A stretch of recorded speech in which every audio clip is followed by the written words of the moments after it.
Hello, Guy. Welcome back. Tonight we journey to a land of five rivers, to the vast, sun-scorched plains of modern-day Pakistan and northwestern India. It is here that one of the three great cradles of civilization arose, a contemporary of ancient Egypt and Mesopotamia, yet in many ways the most enigmatic of them all. This was the Indus Valley Civilization, a world of sprawling, meticulously planned cities, a culture of incredible uniformity and technological sophistication, which flourished for over 1,000 years before vanishing from the stage of history, so completely that its very existence was forgotten for 4 millennia. For centuries, the story of the ancient world was a tale of two rivers, the Nile and the Tigris-Euphrates. But the discovery of the Harappans in the 20th century forced us to rewrite that history. We will explore the silent, brick-lined streets of their magnificent cities, marvel at their revolutionary achievements in urban planning and sanitation, and attempt to decipher the secrets of their beautiful and unreadable script. We will uncover a world that appears to have been peaceful and egalitarian, a civilization without grand palaces for kings or monumental temples for demanding gods. But this very absence of the familiar markers of power creates the most profound mystery of all. Who were the Harappans? How were they governed? And why did their immense and orderly world simply disappear? So before you get comfortable, take a moment to like the video and subscribe, but only if you genuinely enjoy what I do here. And let me know in the comments where you're tuning in from and what time it is for you. It's always fascinating to see who's joining us from around the world. Now, dim the lights, maybe turn on a fan for that soft background hum, and let's ease into tonight's journey together. Every great early civilization was a gift of a river. For the Egyptians, it was the predictable, life-giving flood of the Nile. For the Sumerians, it was the fertile but volatile lands between the Tigris and the Euphrates. For the Harappan people, their world was defined by the Indus, a mighty river born from the snows of the Himalayas, which, along with its vast network of tributaries, created a massive and fertile floodplain. This was a land of immense opportunity and significant challenge, an environment that would shape the unique character of this great forgotten civilization.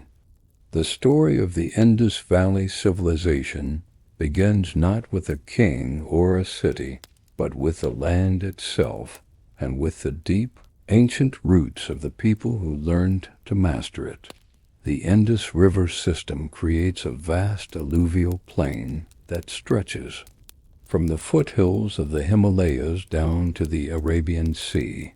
Unlike the single narrow artery of the Nile, the Indus is a complex network, historically fed by 5 major tributaries in the Punjab. The name itself means land of 5 waters. And the now lost Ghaggar-Hakra River, which once flowed parallel to the Indus, and may have been the mythical Sarasvati River celebrated in the ancient Hindu scriptures, the Vedas. This geography provided the Harappans with an enormous and geographically diverse territory. It encompassed not only the fertile plains but also the rugged highlands of Baluchistan to the west, the coastal regions of the Arabian Sea to the south, and the deserts of Rajasthan to the east. This variety gave them access to a wide range of natural resources, from timber and precious metals in the mountains to fisheries and maritime trade routes on the coast. The climate of the Indus Valley is governed by the powerful and dramatic monsoon. Unlike the single, predictable summer flood of the Nile, the Indus and its tributaries were fed by 2 different water systems, the winter snowmelt from the Himalayas and the torrential summer monsoon rains. This created a more complex and less predictable agricultural cycle, with 2 growing seasons, and the constant threat of both devastating floods and catastrophic droughts. The Harappans had to become masters of water management, not just to irrigate their fields, but to protect their cities from the river's destructive power. This constant negotiation with a powerful and sometimes unpredictable environment may have fostered the deep-seated cultural emphasis on order, planning, and communal cooperation that is the hallmark of their civilization. The Indus Valley Civilization did not spring into existence fully formed. Its roots run deep into the Neolithic past of the region. The most important precursor site is Mehrgarh, located on the Kachi Plain of modern-day Pakistan. Excavations at Mehrgarh have revealed a continuous sequence of occupation stretching back to at least 7,000 BCE. The earliest inhabitants were semi-nomadic people who were just beginning to experiment with agriculture, cultivating barley and wheat, and herding goats. Over thousands of years, we can trace the development of a settled agricultural society at Mehrgarh. They began to build permanent, multi-roomed mud brick houses. They developed sophisticated crafts, including the drilling of beads from shell and turquoise, and the creation of fine painted pottery. By the 4th millennium BCE, the people of Mehrgarh were part of a widespread network of early farming communities that dotted the hills and plains on the western fringe of the Indus Valley. It was from these deep indigenous roots that the great urban civilization of the Harappans would emerge. The story of the Indus is not one of foreign invaders bringing civilization, but of a long, slow, and local evolution. The full flowering of this culture, the beginning of the mature Harappan or integration era, occurred around 2600 BCE. It was a period of dramatic transformation. The small farming villages of the earlier period were replaced by vast, meticulously planned urban centers.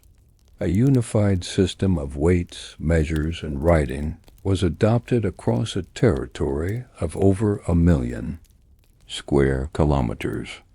It was a moment of cultural and political unification on a scale that was unprecedented in the ancient world. The story of how this civilization was rediscovered is a fascinating tale in itself. For millennia, its great cities lay buried under mounds of earth, their existence completely forgotten. The local people knew of the great mounds, like the one at Harappa, and would occasionally plunder them for their high-quality ancient bricks to use in their own construction. But no one knew who had built them. The first Westerner to describe the ruins of Harappa was Charles Masson, an adventurer and deserter from the British East India Company's army in the 1820s. But it was in the 1850s that the site suffered its greatest destruction. 2 British engineers, the brothers John and William Brunton, were building the railway line between Lahore and Multan.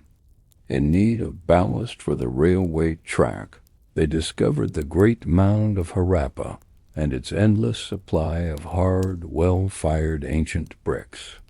Over the next few years, they systematically dismantled a huge portion of the ancient city, carting it away to be crushed into ballast.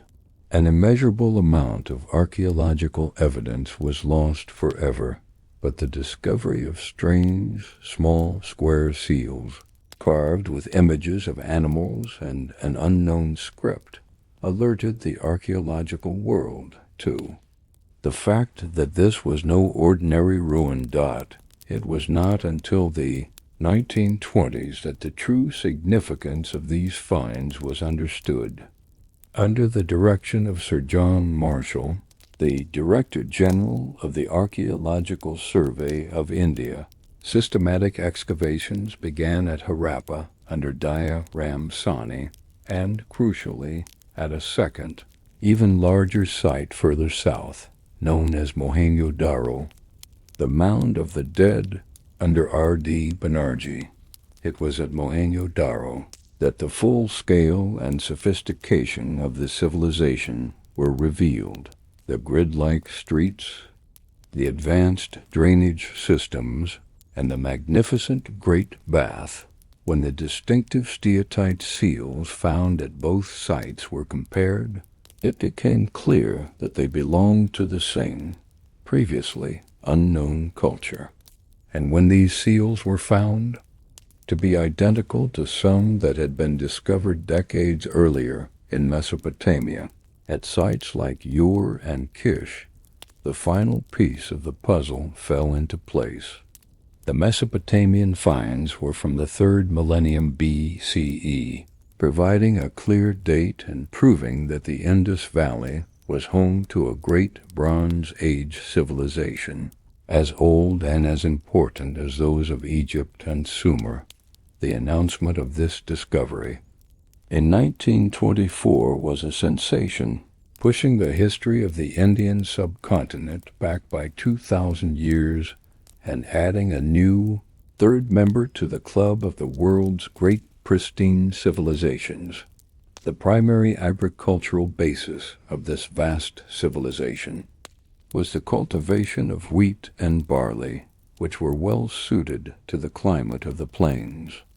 They were also the first civilization in the world to domesticate and weave cotton, a product that would become one of the region's most important exports for the next 4,000 years. Their primary domesticated animal and a constant presence in their art was the humped zebu cattle, a species well adapted to the hot climate. These cattle were likely a source of milk and draft power, pulling the two-wheeled carts that are often depicted in terracotta models. The geographic scope of the mature Harappan civilization was immense, from its heartland in the Punjab and Sindh it stretched to the foothills of the Himalayas in the east, to the deserts of Rajasthan and the vibrant state of Gujarat in the southeast, and along the arid Makran coast towards the border of modern-day Iran in the west. This vast territory was not a barren wasteland, but was dotted with over 1,000 settlements, ranging from small farming villages and specialized craft centers to major regional towns and a handful of true metropolitan centers, of which Mohenjo-Daro and Harappa were the largest known.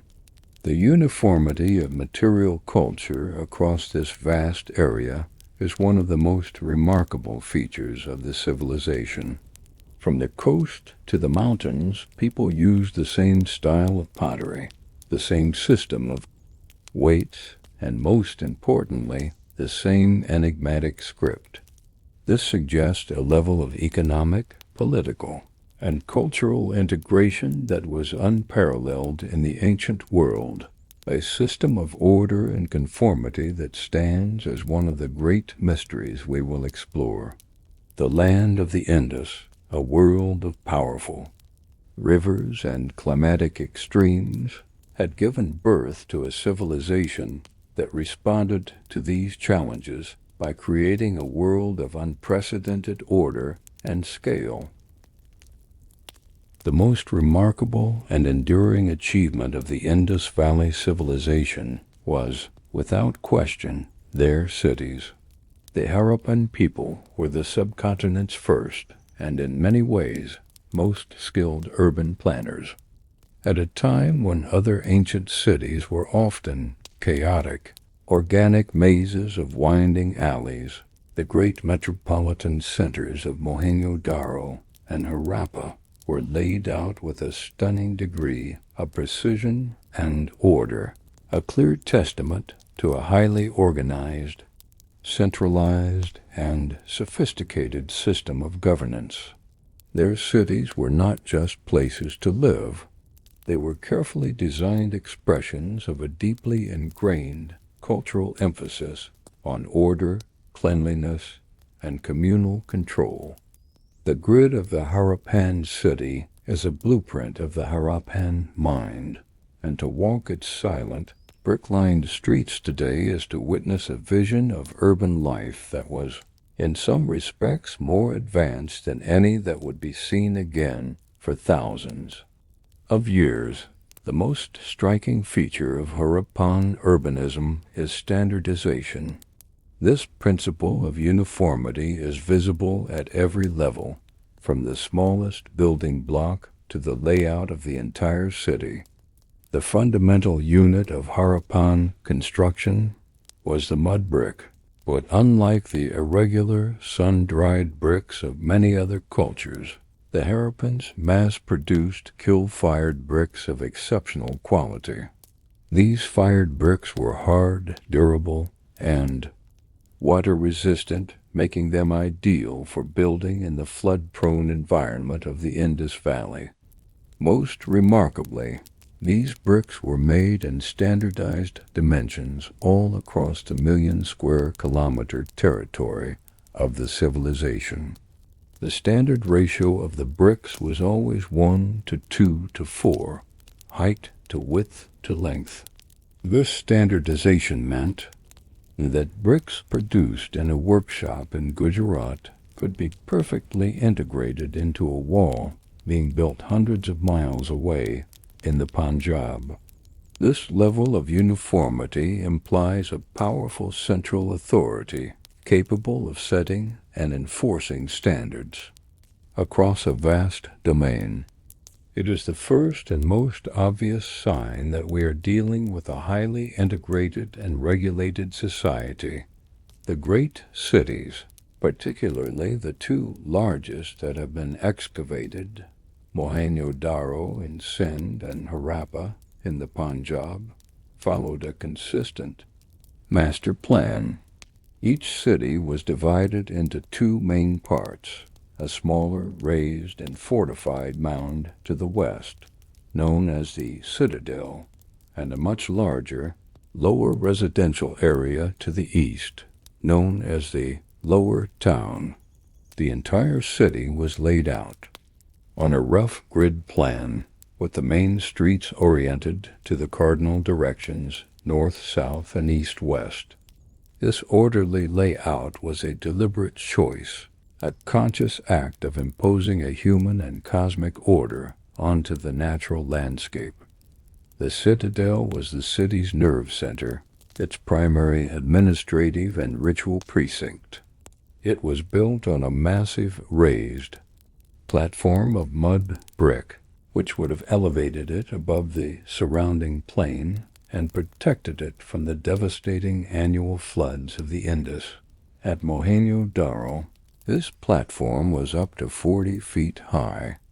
The citadel was also heavily fortified, not necessarily against large-scale military attack, but perhaps as a way of controlling access to the sacred and administrative buildings within, and as a symbol of the authority of the ruling body. As most fascinating about the citadel is what it contains and what it lacks. Unlike in Egypt or Mesopotamia, there is no building on the citadel that can be definitively identified as a grand palace for a king. There are no monumental royal tombs, no vast throne rooms, and no large-scale sculptures glorifying an individual ruler. Instead, the buildings appear to be public or communal in nature. The most impressive of these structures at Mohenjo-Daro is the Great Bath.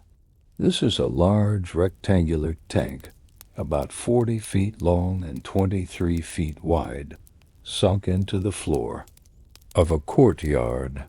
It is a masterpiece of hydraulic engineering. The tank is made of finely fitted fired bricks, and the floor and walls are sealed with a thick layer of natural tar or bitumen, making it completely waterproof. It was fed with water from a nearby well and drained through a carefully constructed, corbelled drain.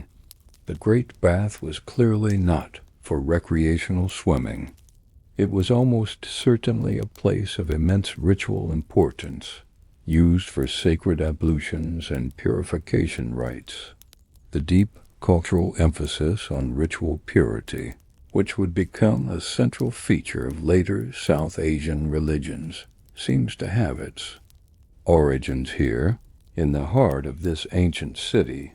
Another massive structure found on the citadels of both Mohenjo-Daro and Harappa is the granary. These were colossal brick structures with a series of air ducts and a raised loading bay, designed for the large-scale storage of grain. These were not simply warehouses. They were the central banks of the Harappan economy.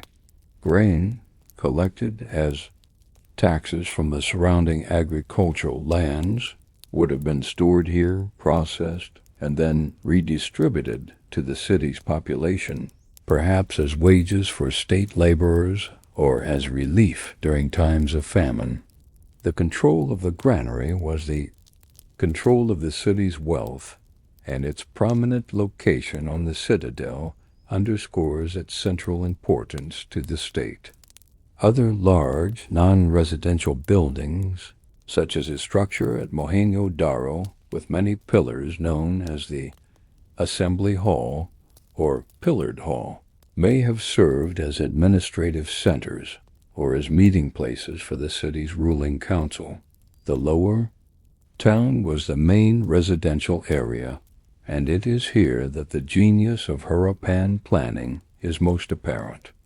The area was laid out as a grid of wide, straight main streets, running north-south and east-west.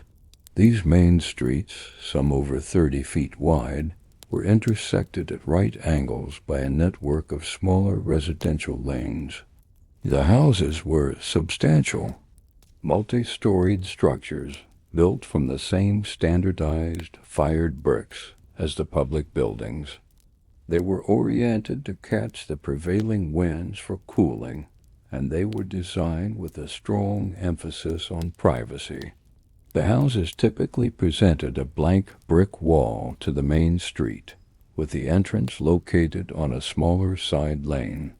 The entrance would lead into a small room or courtyard, which would then open up into the main central courtyard of the house, off of which were the various living and sleeping rooms. This design ensured that the private, domestic life of the family was shielded from the public gaze of the street. The most revolutionary aspect of the Harappan lower town lay hidden beneath its streets. Each house had a dedicated bathing area, and in many cases a private latrine that was connected by a clay pipe to a covered drain in the street.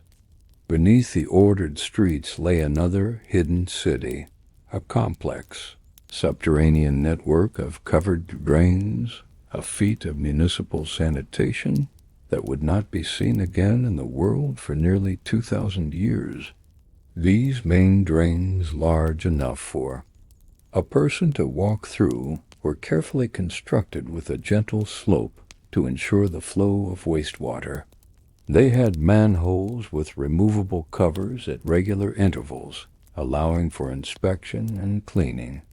This citywide system of sanitation, which served not just the elite but the entire population, speaks to a society that was not only technologically advanced, but also had a highly developed sense of civic responsibility and a deep concern for public health and cleanliness.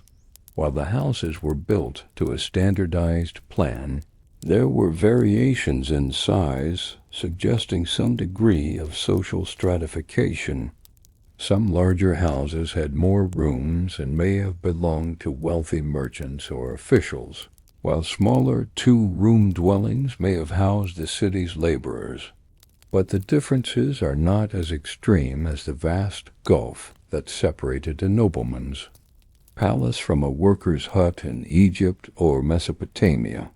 This has led some scholars to suggest that Harappan society may have been more egalitarian with a larger and more prosperous middle class.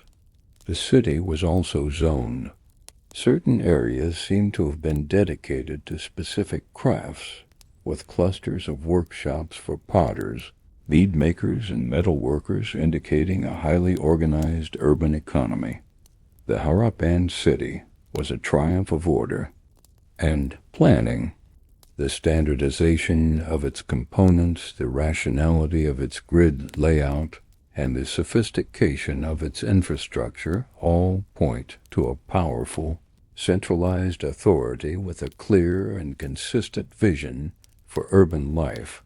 But the nature of that authority remains the central mystery. The city is a paradox. It is a masterpiece of monumental planning, yet it lacks the very monuments we associate with the power that makes such planning possible. There is no palace, no royal tomb, no grand temple to a state god.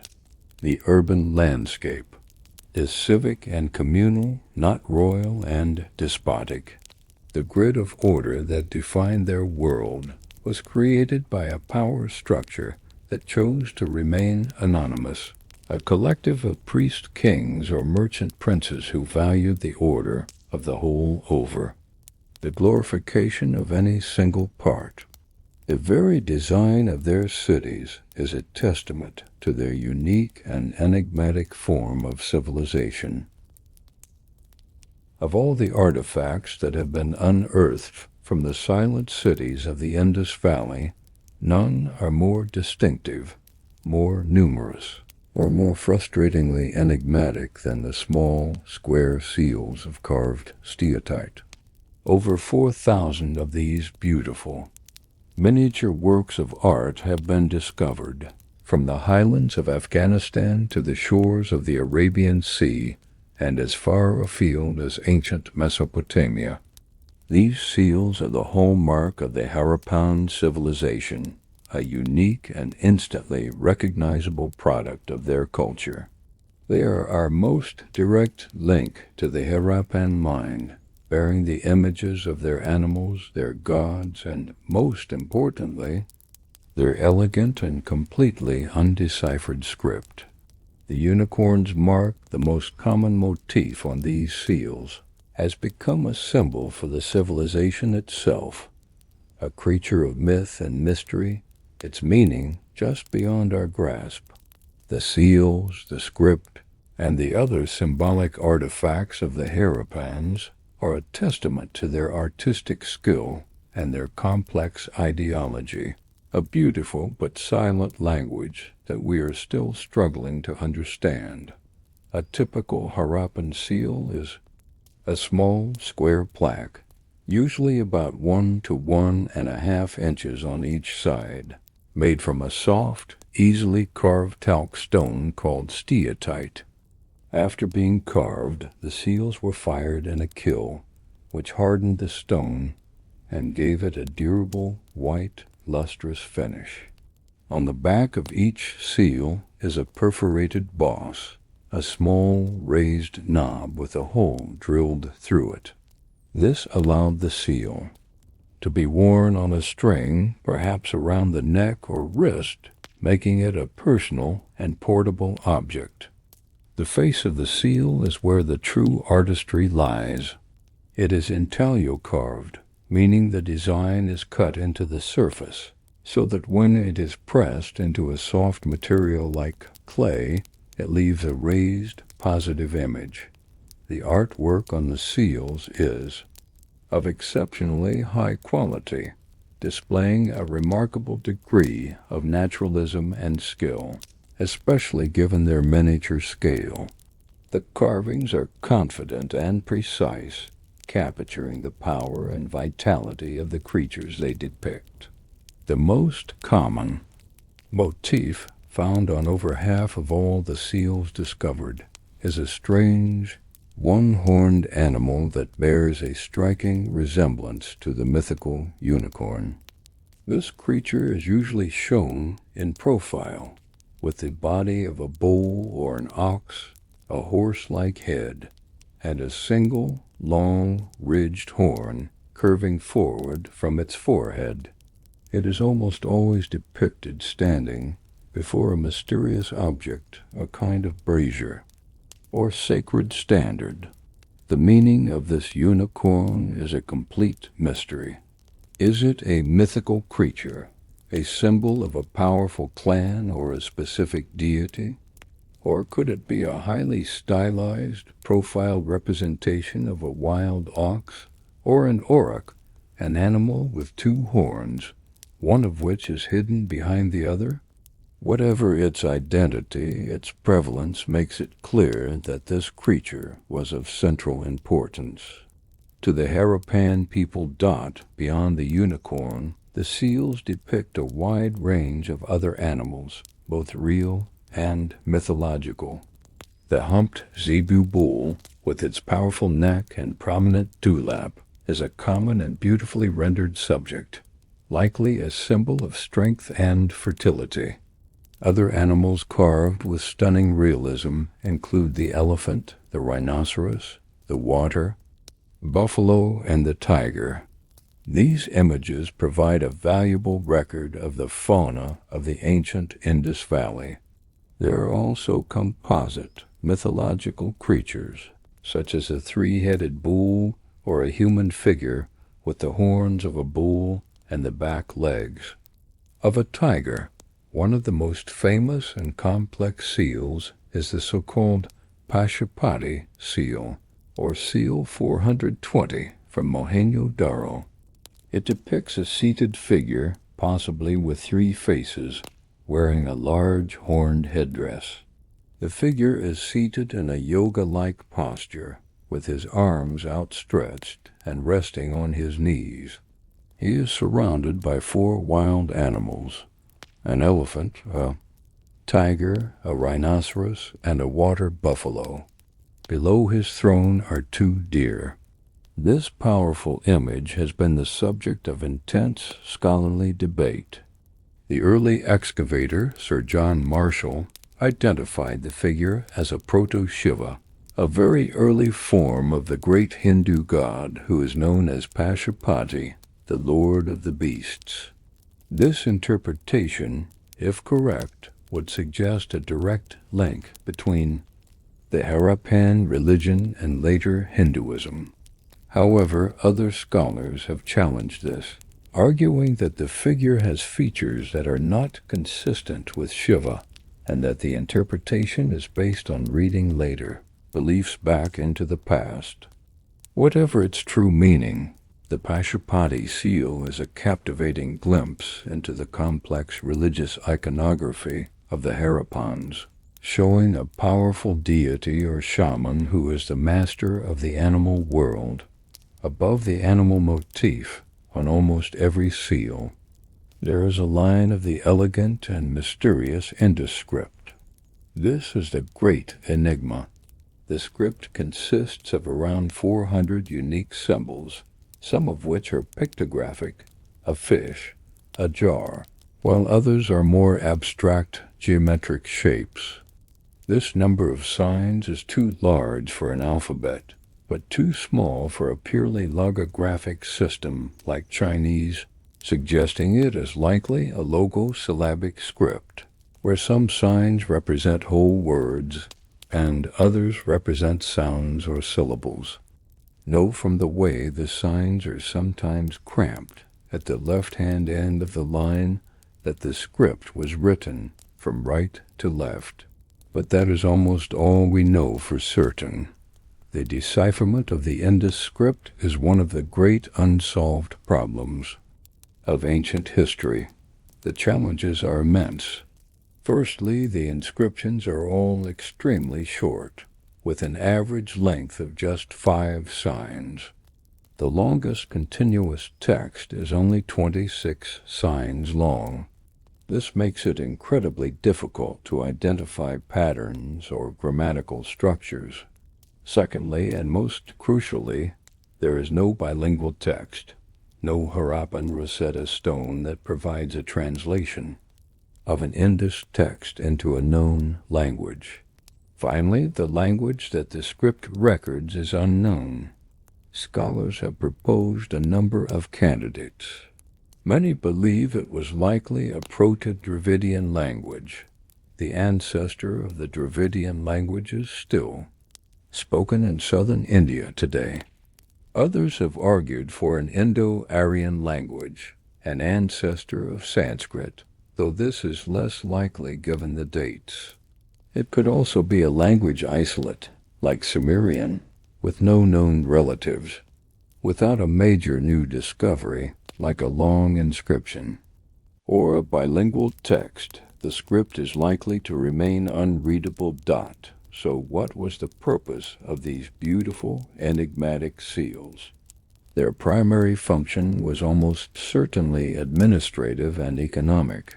The seal would have been pressed into a lump of wet clay, a bulla, which was attached to the ropes binding a bale of goods, or used to seal the mouth of a jar.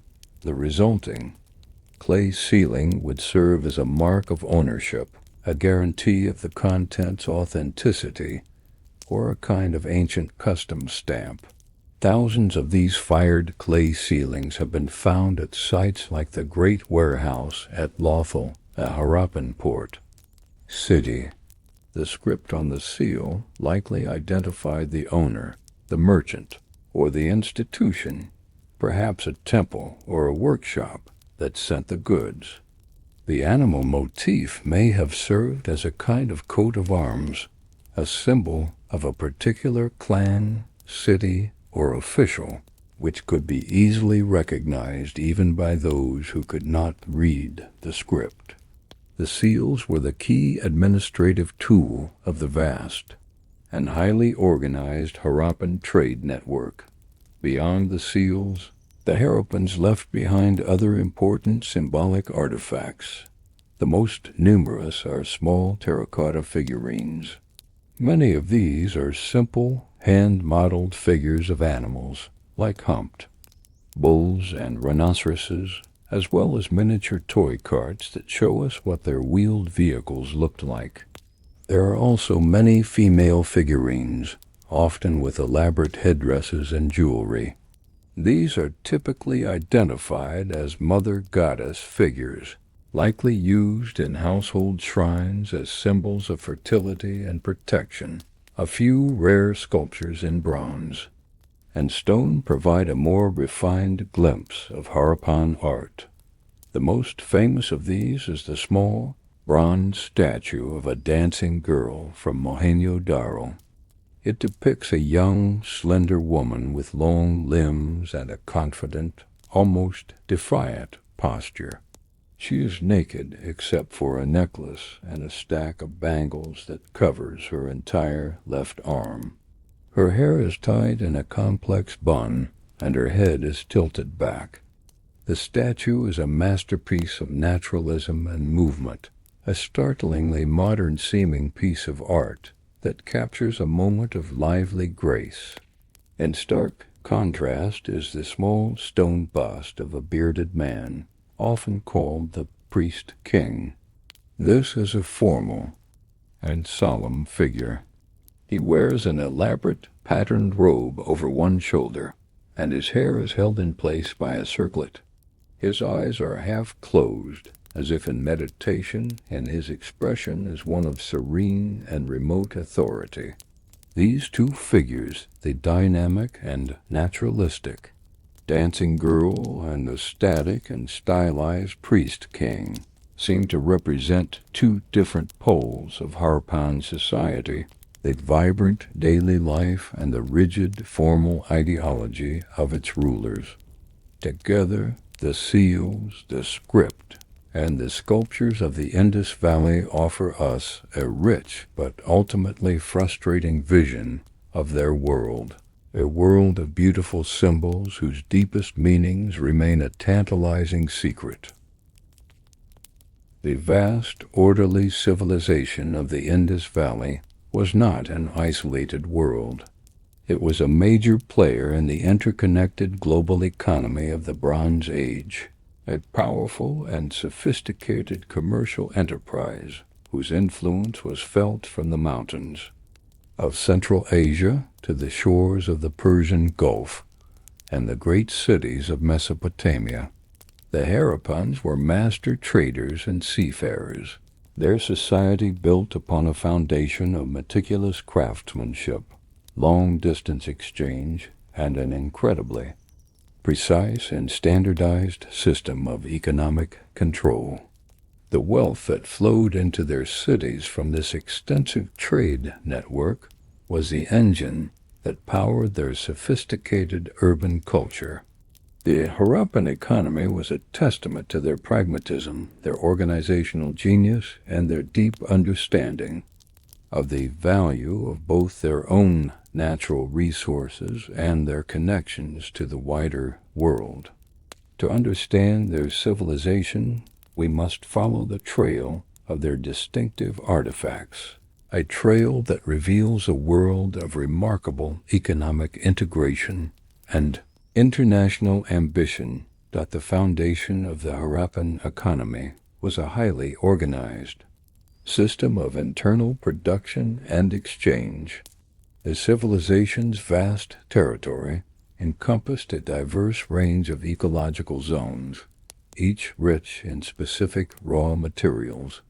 The genius of the Harappans was their ability to efficiently exploit these resources and distribute them throughout their domain.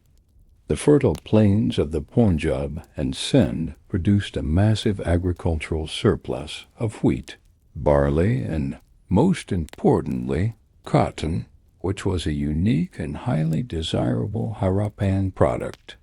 The coastal regions of Gujarat were a source of valuable marine resources, particularly conch shells, which were used to make bangles, ladles, and intricate inlays. The highlands of Baluchistan provided copper, while the mountains of northern Afghanistan were the sole source of the most prized of all stones, the deep blue lapis lazuli. The Harappans established specialized industrial centers to process these raw materials into high-value finished goods. At sites like Mohenjo-Daro, archaeologists have unearthed vast workshops dedicated to the production of beads. Here, skilled craftsmen would work with a huge variety of materials, from semi-precious stones like carnelian, agate, and jasper, to softer materials like steatite and even gold. They developed sophisticated techniques for drilling long, thin holes through the hard carnelian beads, a closely guarded technological secret that made their products highly sought after.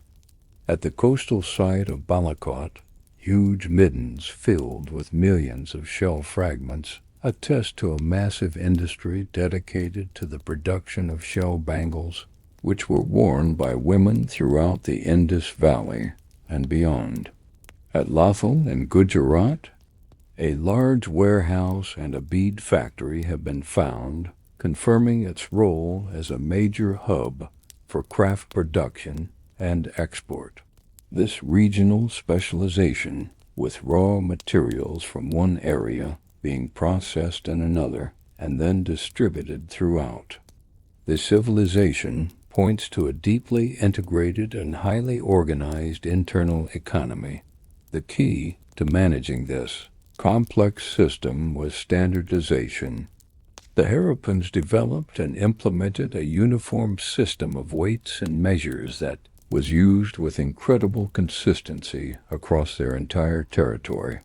Archaeologists have found thousands of these weights, typically small, precisely made cubes of chert, a hard, fine-grained stone.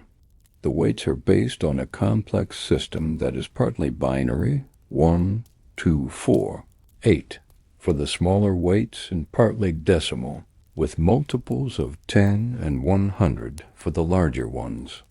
The base unit, corresponding to about 13.6 grams, was so consistent that the margin of error between weights found hundreds of miles apart is often less than a single percent. This system was used to weigh everything from precious metals and beads to grain. It ensured fairness in transactions and allowed for the efficient collection of taxes and the standardized distribution of rations. This system of weights, along with the standardized brick sizes and the uniform script, was a fundamental tool of the Harappan state, a way of imposing a rational, mathematical order on the economic life of its people. This highly organized internal economy was the foundation for the Harappans' extensive network of international trade. Their most important and best documented trading partner was the great civilization of Mesopotamia. The evidence for this long-distance trade is undeniable.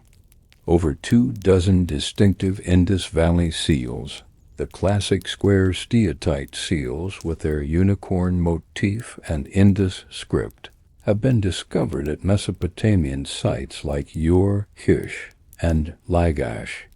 Harappan-style carnelian beads, pottery, and shell inlays have also been found there. This was not a case of a few stray objects. It was evidence of a regular and sustained commercial relationship. Even more compelling is the textual evidence from Mesopotamia itself. Cuneiform texts from the time of Sargon of Akkad and the succeeding Ur-III dynasty, roughly 2350 to 2000 BCE, speak of a distant and prosperous land called Meluha. These texts record the presence of Meluhan ships docking at Mesopotamian ports, and list the exotic goods that were being imported from this land. The list of Meluhan imports includes various types of wood, carnelian, lapis lazuli, gold, and ivory. All of these are resources that were either native to the Indus Valley or were traded through it. Most scholars today are convinced that Meluha was the Mesopotamian name for the Indus Valley Civilization. One famous inscription from Sargon of Akkad boasts that ships from Melusio, as well as from two other trading partners, Magan, likely, Oman and Dilmun, likely Bahrain, were moored at the docks of his capital city, Akkad. This inscription provides a vivid picture of a vibrant, international maritime trade network that connected the entire Persian Gulf and the Arabian Sea, with the Harappans as one of its most important players. The trade between these two great civilizations was likely conducted by sea. The Harappans were skilled sailors and boat builders. While no wrecks have been found, depictions of boats on seals and pottery show vessels with sharply upturned prows, and sterns, a central cabin, and a single mast for a sail. These were sturdy, ocean-going vessels. The discovery of the remarkable port city of Lothal in Gujarat provides a stunning insight into their maritime capabilities. At Lothal, archaeologists unearthed what appears to be a massive brick-lined basin over 700 feet long, connected by a channel to a nearby river. This has been interpreted as a tidal dock, an artificial harbor where ships could safely moor and unload their cargo, protected from the strong currents of the Gulf of Cambay. The adjacent warehouse, with its raised platform and hundreds of clay ceilings, confirms Lothal's role as a major commercial hub, a gateway for the Harappans to the markets of the wider world. From ports like Lothal, Harappan merchants would have sailed along the coast to the Persian Gulf, stopping at intermediary ports like those in Oman, Magan, and Bahrain, Dilmun, before finally reaching the great cities of Sumer and Akkad. What did the Harappans import in exchange for their valuable exports? Mesopotamia was rich in grain and textiles, but the Harappans produced their own. The most likely imports were raw materials that were scarce in their own region, such as tin, needed to make bronze, silver, and perhaps high-quality wool. They may also have imported luxury goods that do not survive in the archaeological record, such as wine or specific types of oil. The trade appears to have been a balanced and mutually beneficial relationship that flourished for several centuries. The Harappans also traded extensively with their neighbors to the north and west.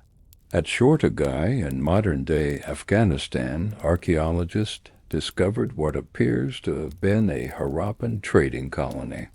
Its location is strategic. It is situated right at the source of the world's finest lapis lazuli, a stone that was highly prized throughout the ancient world. It seems the Harappans established this distant outpost to directly control the mining and export of this precious blue stone, which they would have then traded on to Mesopotamia and Egypt. Their trade networks also extended into Central Asia and the Iranian plateau, where they would have exchanged their goods for tin, silver, and turquoise. This vast and complex commercial network was managed and regulated through the use of the Indus seals. A merchant in Harappa could send a shipment of cotton textiles to a partner in Ur. He would bind the bale of cloth with ropes and then apply a lump of wet clay over the knot. He would then press his personal seal, with its unicorn motif and his name in the Indus script, into the clay.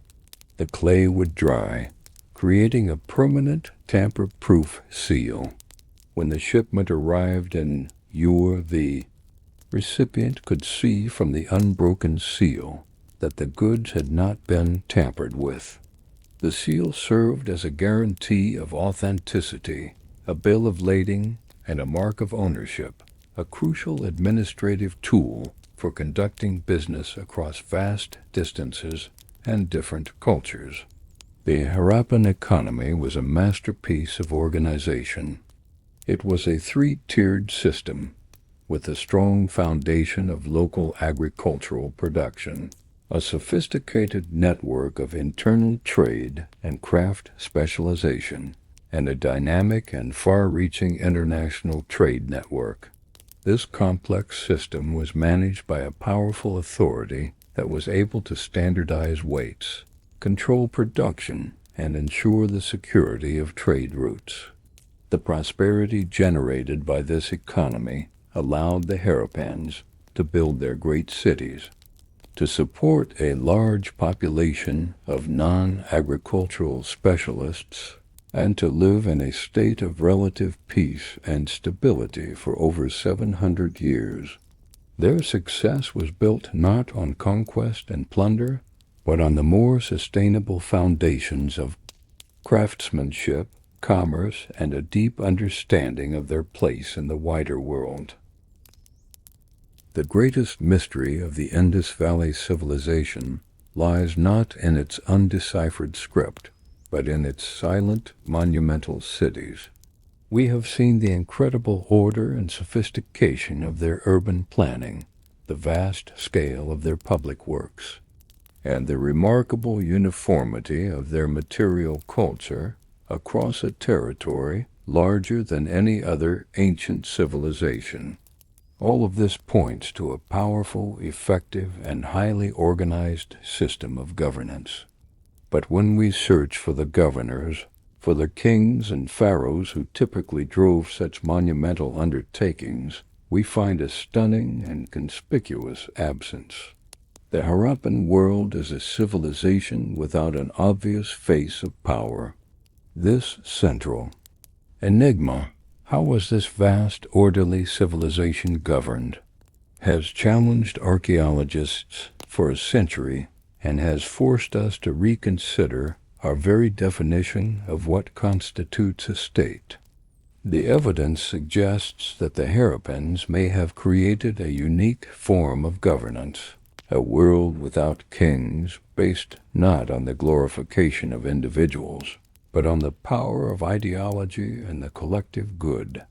the contrast with the other great Bronze Age civilizations is stark and absolute. In Egypt, the entire civilization was focused on the divine pharaoh. The landscape was dominated by his monumental pyramids and temples. The art was dedicated to glorifying his triumphs, and the writing was filled with his titles and his deeds. In Mesopotamia, the rulers, the Lugals, and kings also proclaimed their power through grand palaces, royal tombs like those at Ur, and victory stelae that depicted them as mighty conquerors. Power was personal, hereditary, and broadcast with spectacular and often brutal clarity. In the Indus Valley, we find none of this. The largest buildings, like the Great Bath and the Granary, appear to be public, civic, or religious structures, not the private residences of a monarch. There are no grand palaces that can be compared to those of Mare or Knossos. The tombs of the elite, while sometimes containing valuable grave goods, are relatively modest and show none of the ostentatious, world-filling display of wealth found in the tomb of Tutankhamun or the royal graves of Ur. And most strikingly, there are no definitive royal portraits. There are no statues of kings smiting their enemies, no reliefs of rulers seated on great thrones, no inscriptions boasting of military victories. The art and architecture are impersonal, anonymous, and focused on the community rather than the individual. This has led to a wide range of theories about the nature of Harappan political organization. How could such a complex society function without the centralized authority of a king? One of the most enduring theories is that the Indus Valley was a theocracy ruled not by secular kings but by a class of anonymous priest kings. The primary piece of evidence for this is the famous small stone bust of the bearded man from Mohenjo-Daro, often labeled the priest king. His formal, stylized appearance, his elaborate, patterned robe, which some have compared to the robes of Mesopotamian priests, and his serene, meditative expression all suggest a figure of religious authority. In this model, the rulers of the Harappan cities would have been a council of elite priests, their power based on their secret ritual knowledge and their role as intermediaries with the gods. The Great Bath and the emphasis on ritual purity would fit well within this model, as would the apparent religious significance of the seals. The uniformity of the civilization could be explained by a shared state religion, with the priestly elite in each city all adhering to the same strict set of theological and ritual principles. Their rule would have been impersonal and ideological, their authority derived from their office, not their personal charisma, which would explain the lack of individual glorification. A second major theory proposes that the Harappan state was not a theocracy but a form of merchant oligarchy, a republic governed by a council of wealthy merchants or the heads of powerful trading clans. This theory emphasizes the clear economic basis of the civilization, the standardization of weights and measures, the importance of the seals as tools for regulating trade, and the location of cities on key trade routes all point to a society where commerce was paramount. In this model, the rulers would have been the economic elite, the princes of industry who controlled the production of crafts and the long-distance trade in luxury goods. Their primary interest would have been in maintaining economic stability, social order, and the smooth functioning of their trade networks. They would have had little interest in the kind of self-aggrandizing military conquests and monumental propaganda that characterized the more monarchical states. The grid-like cities, in this view, were not just expressions of cosmic order, but were highly practical, rational designs for efficient urban living and commerce. The lack of palaces and royal tombs would reflect a more bourgeois, less ostentatious ideology, where power was based on wealth and consensus, not on divine right and military glory. A third major question is whether the Indus Valley Civilization was a single, unified empire or a commonwealth of independent city-states that all shared a common culture. The incredible uniformity of the material culture, the bricks, the weights, the seals, the pottery over such a vast area seems to argue strongly for a single centralized state. It is hard to imagine how such strict standards could have been maintained across 1,000,000 square kilometers for over 700 years without some form of overarching imperial authority. However, the lack of a single massive capital city is a problem for this theory. While Mohenjo-Daro and Harappa were huge, they were of a roughly similar size, and they were located hundreds of miles apart. This has led some to propose a model of a vast but headless state, perhaps with two capitals, or with a capital that shifted over time. The alternative view is that the cities were politically independent, like the city-states of Sumer or Greece, but that they were so tightly bound by a shared language, religion, and, most importantly, a deeply integrated economic system that they shared an identical material culture. The unity was cultural and economic, not necessarily political. Whatever the form of their government, Harappan society appears to have been remarkably stable and by ancient standards peaceful. The archaeological evidence for warfare is strikingly scarce. While some weapons like copper spearheads and flint arrowheads have been found, they are not common. The massive city walls that surrounded the citadels were likely more for flood, control, and the regulation of trade than for defense against large-scale military attacks. There is no art that depicts scenes of battle, conquest, or the humiliation of captives, a stark contrast to the martial art of Assyria or the victory monuments of the Egyptian pharaohs. This has led many to characterize the Harappans as a uniquely peaceful civilization, one that maintained its vast sphere of influence, not through military conquest, but through the power of its economic system and its religious ideology. There may have been a form of soft power where the benefits of participating in their trade network and their belief system were more compelling than the threat of force. The social structure of the cities was clearly stratified. The urban planners, the engineers who designed the drainage systems, the scribes who managed the granaries, and the elite priests or merchants who ruled formed a clear upper class. Below them was a large and prosperous middle class of artisans and traders. The craft specialization was highly developed, with workshops for bead makers, shell workers, coppersmiths, and potters. These were the people who produced the goods that drove the Indus economy.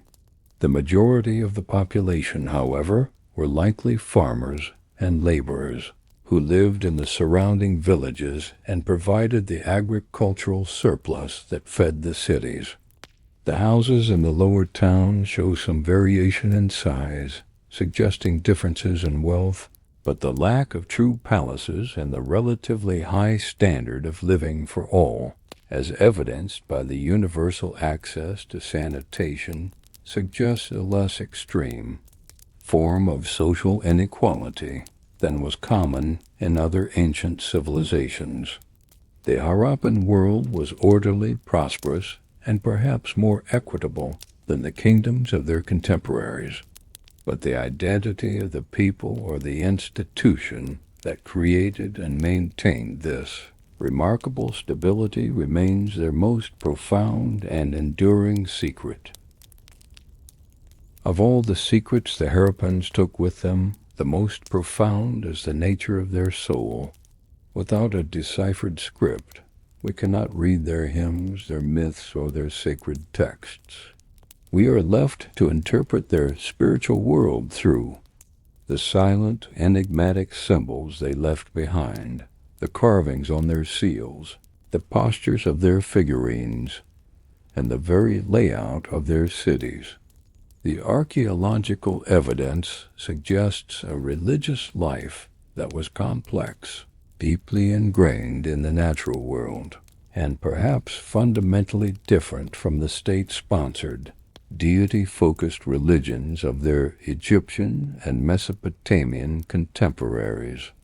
Harappan religion appears to have been a rich tapestry of beliefs, focused on concepts of fertility, ritual purity, and the veneration of sacred animals and trees. It was a spiritual world whose echoes can still be perceived in the later religious traditions of the Indian subcontinent, hinting at a deep and ancient continuity of belief. The most obvious feature of Harappan religion is the absence of one key structure, the monumental temple. In Egypt, life was dominated by the great temples of Amun-Ra, or Horus. In Mesopotamia, the ziggurat, the house of the city's patron god, was the physical and spiritual center of urban life. In the Indus Valley, no building has been definitively identified as a large public temple. There is no evidence of a powerful, centralized priesthood presiding over a state cult in the same way as in other Bronze Age civilizations. This suggests that Harappan religious practice may have been more personal, more domestic, and less institutionalized. Their worship may have taken place primarily in the home, at small household altars, or at sacred places in the landscape, such as specific trees or rivers, rather than in grand, state-run temples. This is not to say that the state was not involved. In religion, the public buildings on the citadels of the great cities clearly had a powerful ritual function. The Great Bath at Mohenjo-Daro is the most compelling piece of evidence. This large, perfectly constructed, waterproof tank was almost certainly used for ritual ablutions, a form of sacred purification. The act of bathing in sanctified water would have been a central public ritual, perhaps for the city's elite or for priests preparing for important ceremonies. The deep cultural emphasis on water, cleanliness, and ritual purity, which would become a cornerstone of later Indian religions like Hinduism, seems to have its origins in the heart of this ancient city. The concept that physical cleanliness is linked to spiritual purity is a powerful idea that appears to have been born here. Another hint of public ceremony comes from the discovery of fire altars at sites like Calabancan and Lothal. These are a series of brick-lined pits containing ash and the remains of animal sacrifices. They suggest that fire rituals, perhaps involving offerings to the gods, were an important part of Harappan worship, at least in these specific cities. However, the absence of such structures at major centers like Mohenjo-Daro indicates a degree of regional variation in religious practice. The most compelling evidence for Harappan beliefs comes from the thousands of steatite seals. These miniature masterpieces are a gallery of their sacred world. The animals carved on them were clearly not just decorative. They were imbued with powerful symbolic meaning. The ubiquitous unicorn, the most common motif, was almost certainly a central figure in their mythology.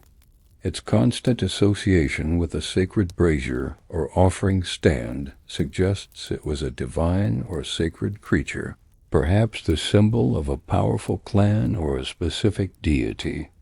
Its mythical nature, a composite of different animals, is typical of divine beings in many cultures.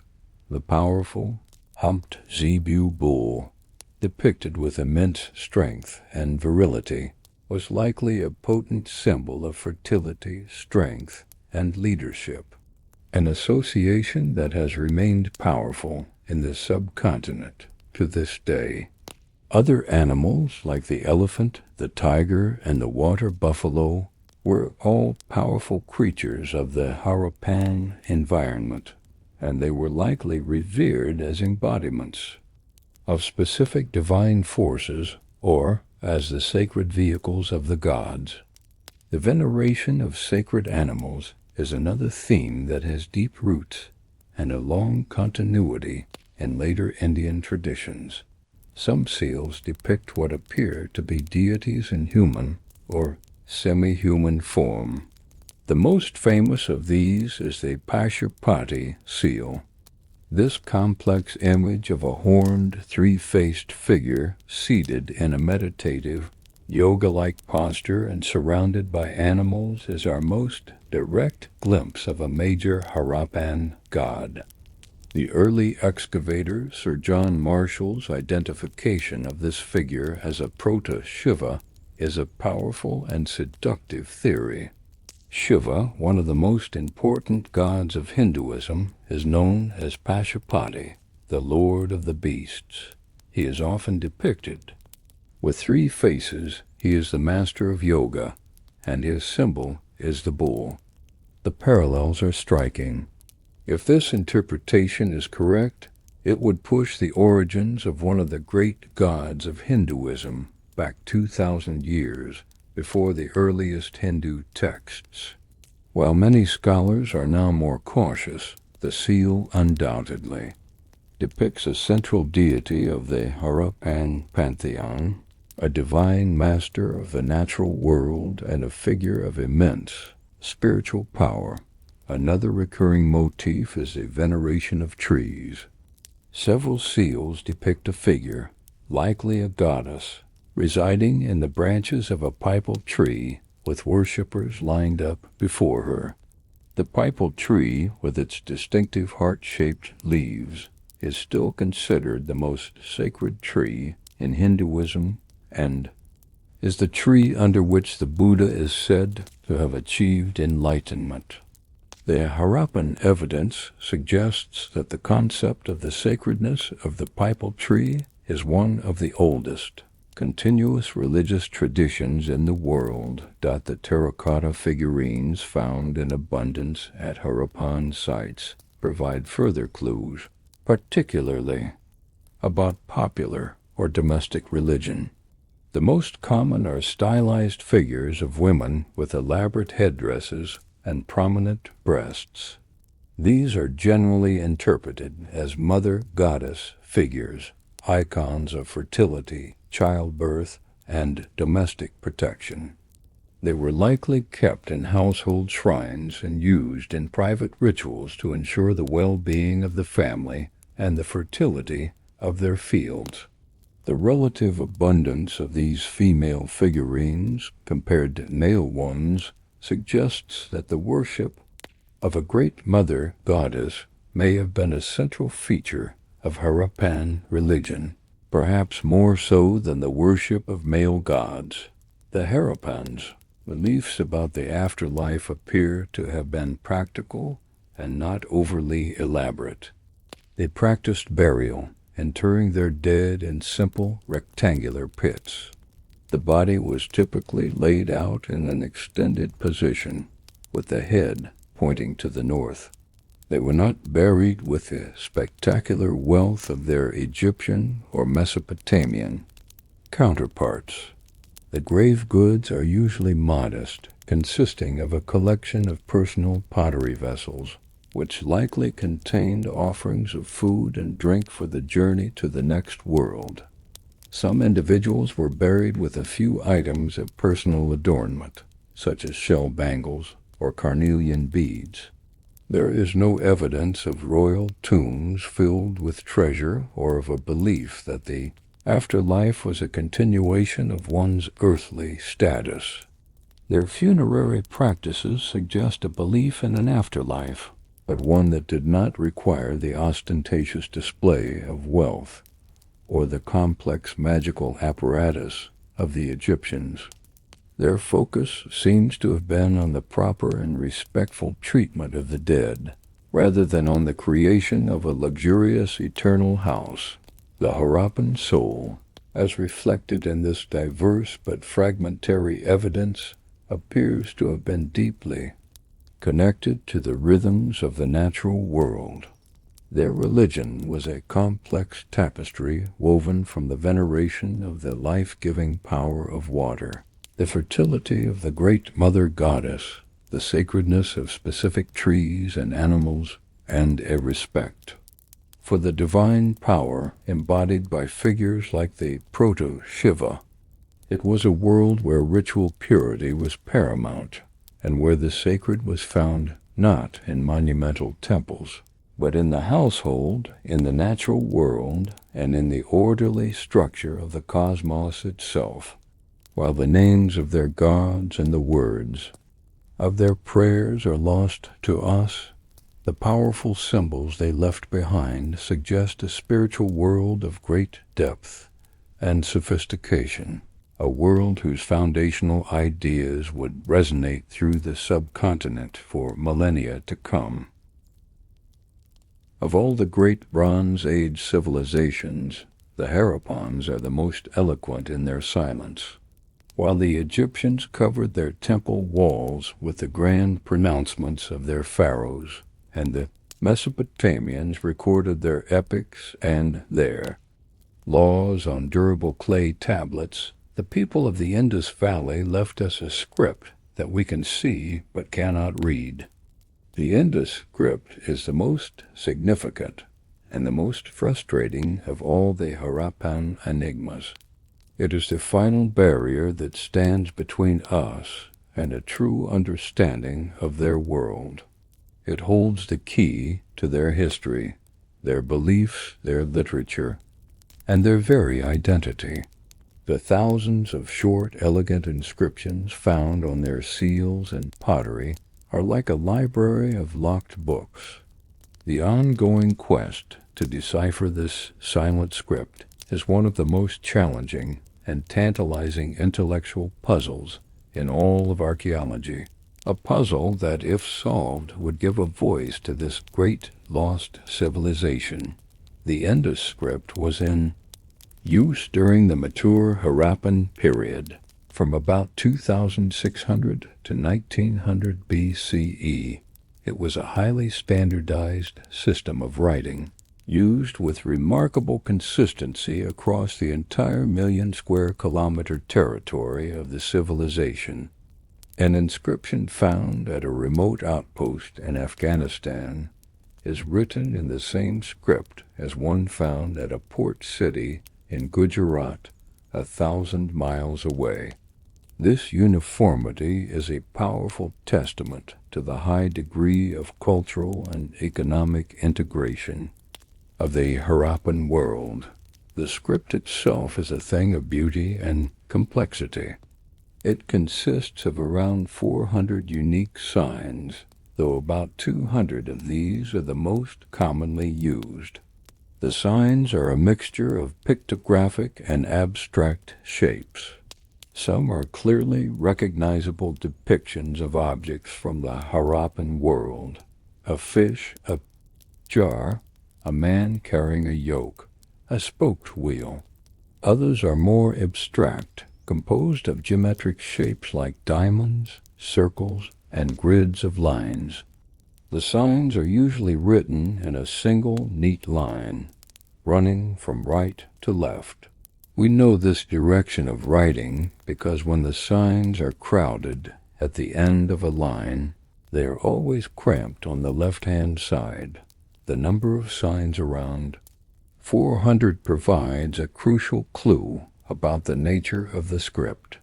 It is far too many for an alphabet, which typically has 20 to 30 signs, or a syllabary, which typically has 50 to 100 signs. But it is also far too few for a purely logographic system, like early Chinese, which uses thousands of signs to represent whole words. The Indus script is, therefore, most likely a logosyllabic script, a mixed system similar to Mesopotamian, cuneiform or Maya hieroglyphs. In this type of system, some of the signs would have represented whole words, logograms, while others would have represented sounds or syllables, syllabograms. Some signs may also have served as determinatives, silent signs that were not pronounced but helped to clarify the meaning of a word. For example, placing a specific sign before a name to indicate it was the name of a god or a city. The quest to decipher the script has a long and frustrating history. The challenges are immense, and they form a perfect storm of linguistic difficulty. The first and greatest challenge is the brevity of the inscriptions. The vast majority of the surviving texts are on the small, square steatite seals. The average length of these inscriptions is just 5 signs. The longest known continuous text, found on a large sign that may have been a kind of public notice board, is only 26 signs long. This makes it incredibly difficult for scholars to perform the kind of frequency analysis and pattern recognition that are essential for cracking a code. With such short snippets of text, it is almost impossible to identify the underlying grammatical rules, such as how plurals are formed or how verbs are conjugated. The second major obstacle is the complete absence of a bilingual or trilingual inscription. The decipherment of Egyptian hieroglyphs was only made possible by the discovery of the Rosetta Stone, which presented the same text in 3 scripts: Greek, which was understood, and the Egyptian scripts of demotic and hieroglyphs. This provided the key. Similarly, the decipherment of Mesopotamian cuneiform was greatly aided by the discovery of trilingual inscriptions, like the Behistun inscription of Darius the Great, which was written in Old Persian, Elamite, and Babylonian. No such key has ever been found for the Indus script. The discovery of a seal with both Indus and Mesopotamian cuneiform signs, for example, would be a discovery of incalculable importance. The third and final challenge is that the underlying language or language family that the script records is unknown. If we knew, for example, that the language was an early form of Sanskrit or a Proto-Dravidian tongue, we could use our knowledge of those languages to test hypotheses about the meanings of the signs, but we have no certainty. The 2 main candidates for the underlying language family are Dravidian and Indo-Aryan. The Dravidian hypothesis, championed by scholars like the Finn Askoparpola and the Russian Yuri Norizov, is perhaps the most widely supported. It is based on the fact that Dravidian languages were likely widespread in the subcontinent before the arrival of the Indo-Aryans, and a pocket of a Dravidian language, Brahui, is still spoken in Baluchistan today on the western fringe of the old Harappan territory. Using a Proto-Dravidian model, Parpola has proposed readings for many of the signs. For example, the very common fish sign, he argues, could also be read as the word for star, because the Proto-Dravidian words for fish, min, and star were homophones. This would make sense in the context of astronomical or religious names. The Indo-Aryan hypothesis suggests that the language was an early form of Sanskrit, the language of the Rig Veda. However, this theory is problematic, as most historical linguists believe that the Indo-Aryan speakers did not arrive in the subcontinent until after the collapse of the Harappan urban phase. Other, more fringe theories have proposed connections to everything from the language of Easter Island to Sumerian, but none of these have stood up to serious scrutiny. There is even a small but vocal group of scholars who have argued that the Indus symbols are not writing at all, but are a non-linguistic system of religious or political symbols like heraldry. However, the clear, linear sequence of the signs and the patterns of their use make this highly unlikely. The Indus script almost certainly records a spoken language. The problem is, we don't know which one. Despite these immense challenges, scholars have made some progress. Through statistical analysis, we can identify which signs are most common, which ones tend to appear at the beginning or the end of a line, suggesting they might be grammatical markers or suffixes, and which signs often appear together. Jar sign, for example, often appears near the end of inscriptions, leading some to believe it might be a grammatical case ending. The short vertical strokes that often appear alongside other signs are almost universally accepted to be numbers. So, what do the inscriptions say? Given their context appearing on seals that were used to mark goods, it is almost certain that the vast majority of the texts are economic and administrative in nature. They likely record the names of individuals, their titles or professions, their clan or city of origin, or the contents of the goods they were sealing. For example, an inscription might read something like the seal of X, the son of Y, merchant of the Z clan. The tragedy is that even if we could read the script, it is unlikely to reveal great works of literature or detailed historical annals.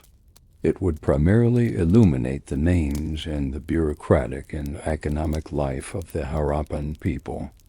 But even this would be a revolutionary breakthrough, allowing us to finally name the people who built this great civilization and to understand the structure of their society.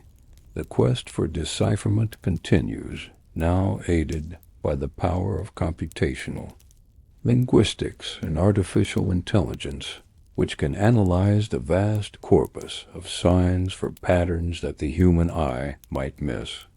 But for now, the Indus script remains a silent testament to the lost intellectual world of the Harappans.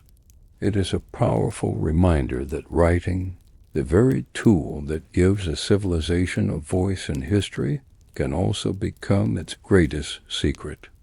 The elegant signs on the unicorn's seal are a final, poignant symbol of their enigmatic nature, a message sent across 4,000 years that we have not yet learned how to read. For over 700 years, the Indus Valley Civilization flourished in a state of remarkable stability and prosperity. Their vast, orderly cities were masterpieces of urban planning. Their trade networks were extensive, and their culture was uniform and sophisticated. And then, beginning around 1900 BCE, this great urban civilization began to fall apart. It did not end in a single fiery cataclysm, but in a slow and irreversible decline that saw the abandonment of its great cities, the disappearance of its writing system, and the fragmentation of its unified culture. The Great Disappearance of the Harappans is one of the most profound and puzzling collapses in all of world history. Why did this seemingly stable and prosperous society disintegrate? The search for an answer is a complex archaeological detective story, one that has seen old theories of violent invasion give way to more nuanced and complex explanations involving the subtle but powerful forces of environmental change. The early theory for the collapse of the Indus civilization, and for a long time the most popular one, was the Aryan invasion theory. This was most famously championed by the archaeologist Sir Mortimer Wheeler in the mid-20th century. The theory was based on a literal reading of the ancient Hindu scriptures, the Rig Veda, which were composed in Sanskrit by a people who called themselves the Aryans. The Vedas describe the Aryans as a warlike, nomadic people with horse-drawn chariots who swept into the Indian subcontinent and conquered the local, dark-skinned Dases who lived in fortified cities, or puras. Wheeler connected this literary account with the archaeological evidence. At Mohenjo-Daro, in the upper levels of the city, several groups of unburied skeletons were found, sprawled in the streets and in houses, seemingly the victims of a violent massacre. Wheeler saw this as the smoking gun. He famously and dramatically declared that the Vedic god Indra, the fort destroyer, stands accused of the destruction of the Harappan civilization. The Aryan invasion, in this view, was a swift and violent conquest that brought the urban civilization of the Indus to a brutal end. However, over the past several decades, this invasion theory has been almost completely discredited by further archaeological research. The evidence for a massive destructive invasion simply does not exist.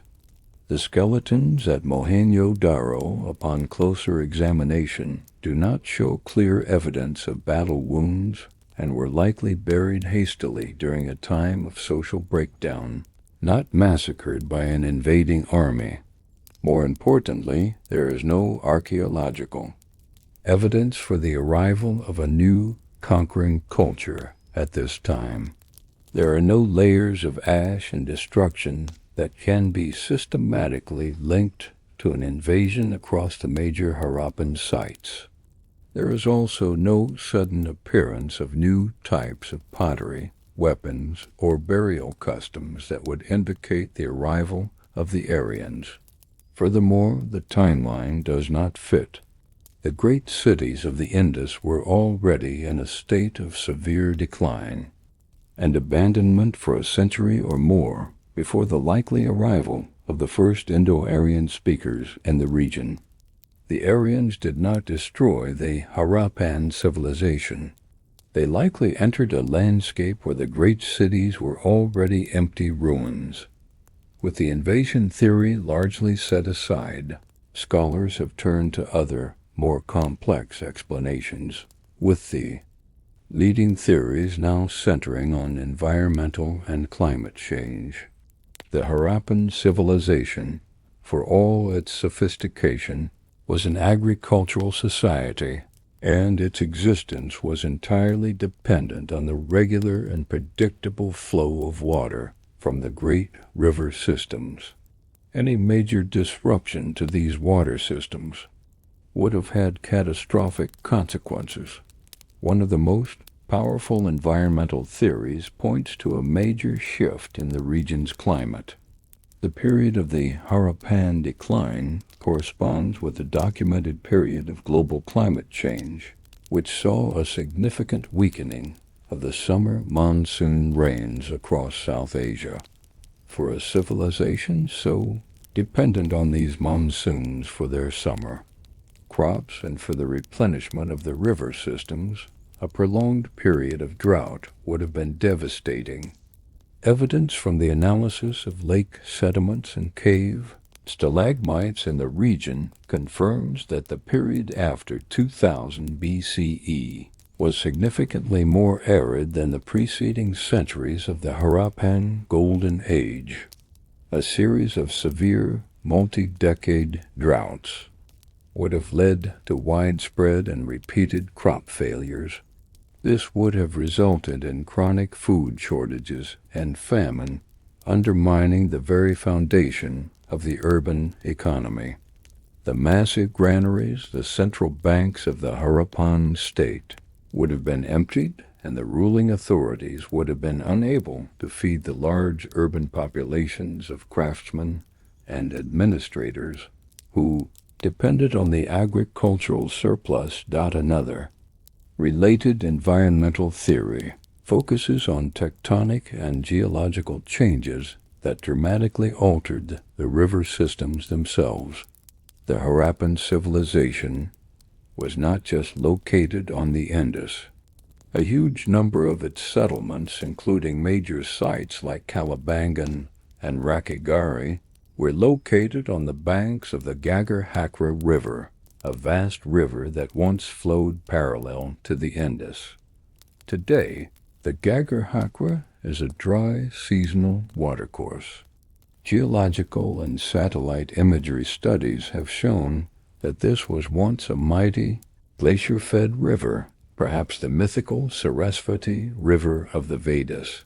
It appears that a series of tectonic uplifts in the Himalayan foothills, the source of the river, caused its major tributaries, the Sutlej and the Yamuna, to be captured by the Indus and the Ganges river systems, respectively. This would have dramatically reduced the flow of the Ghaggar-Hakra, turning a great perennial river into a seasonal stream, and eventually causing it to dry up completely. For the hundreds of Harappan settlements located along its banks, the death of their river would have been an unmitigated disaster, forcing a massive migration and the abandonment of a huge swath of their most productive agricultural land. The process of decline was a slow and drawn-out affair, a gradual slide into deurbanization and cultural fragmentation. As the environmental crises deepened, the great cities began to show signs of social breakdown. In the later levels of Mohenjo-Daro, the once meticulous urban planning begins to fall apart. New, shoddier buildings were constructed, encroaching on the main streets. Large houses were subdivided into smaller, cruder dwellings. The great drainage system fell into disrepair and was no longer maintained. This was a city in a state of terminal decay, its population likely shrinking and its civic authorities no longer able to enforce the old standards. The finely made artifacts of the mature period were replaced by poor quality goods. Most significantly, the use of the distinctive seals and the enigmatic script gradually ceased. This indicates the collapse of the centralized administrative and economic system that these tools had once managed.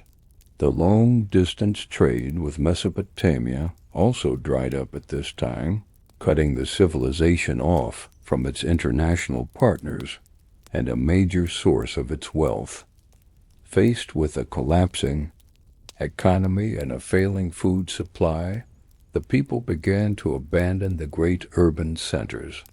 This was not a single event, but a massive, centuries-long process of migration. The population moved away from the drying Ghaggar-Hakra Valley and the decaying cities of the Indus heartland, shifting eastwards towards the more humid and reliable rainfall zones of the Ganges Valley and south into the peninsula of Gujarat. Here they established new, smaller, and more rural settlements. This later phase of the culture, known as the late Harappan or localization era, was characterized by a loss of the old uniformity. The standardized system of weights disappeared, the script was forgotten, and a variety of distinct regional pottery styles emerged. The great integrated civilization had fragmented into a patchwork of smaller, Localized rural cultures. So the Great Disappearance was not a sudden death, but a long and complex transformation. It was likely caused by a convergence of factors. A major long-term climate shift weakened the monsoons, while tectonic events may have destroyed one of their major river systems. This environmental catastrophe led to the collapse of the agricultural economy, which in turn led to the breakdown of the centralized administrative system and the abandonment of the cities. The Harappan world was not destroyed by the sword. It was slowly and inexorably undone by the subtle but irresistible forces of nature. The orderly, predictable world they had so carefully constructed was no match for a fundamental change in the climate that sustained it. A powerful and cautionary tale for our own times. The great cities of the Indus Valley crumbled to dust. Their script was forgotten, and their unified culture fragmented into a collection of rural societies. For centuries it seemed as if this great, pristine civilization had been a historical dead end, a magnificent but failed experiment that had vanished without a trace, leaving no legacy other than the mysterious mounds that dotted the landscape. However, as our understanding of the long arc of South Asian history has deepened, it has become increasingly clear that the Harappans did not simply disappear.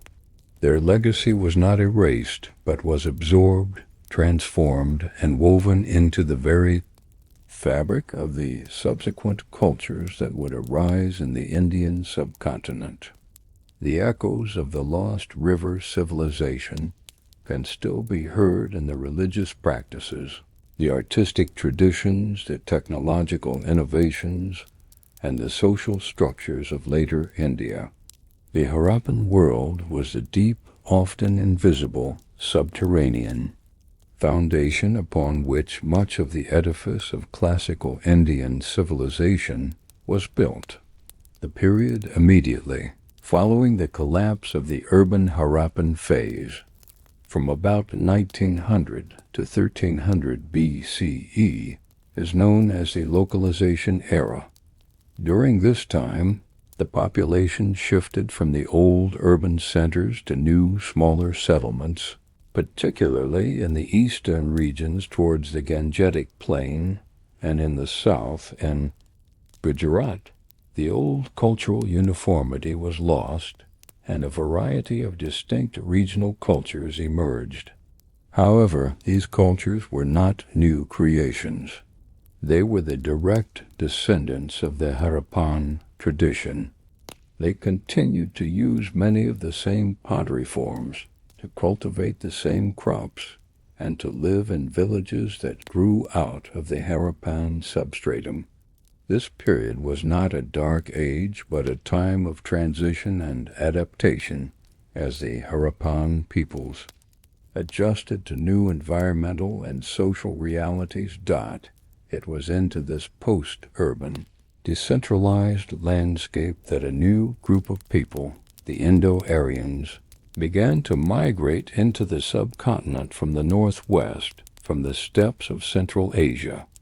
The Indo-Aryans were a semi-nomadic, pastoral people, speakers of an early form of Sanskrit.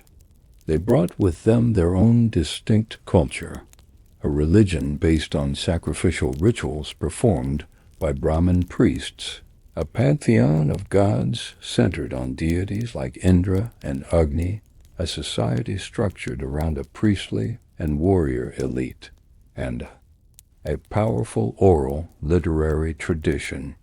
Their sacred texts, the Vedas, which were composed orally and passed down through generations of priests long before they were ever written down, provide our main source of information about their world. For a long time it was assumed that these dynamic Aryan newcomers completely displaced and replaced the remnants of the indigenous Harappan culture. But the reality now appears to have been far more complex. The process was not one of replacement, but of a slow and profound synthesis, a gradual fusion of the immigrant Indo-Aryan culture with the deeply rooted pre-existing traditions of the post-Harappan peoples. This fusion, which took place over many centuries, would ultimately give birth to the classical civilization of India. Many of the most fundamental aspects of later Indian culture, which were once thought to be purely Aryan introductions, are now seen as having their roots in the far more ancient indigenous soil of the Harappan world. The most compelling evidence for this continuity can be found in the realm of religion.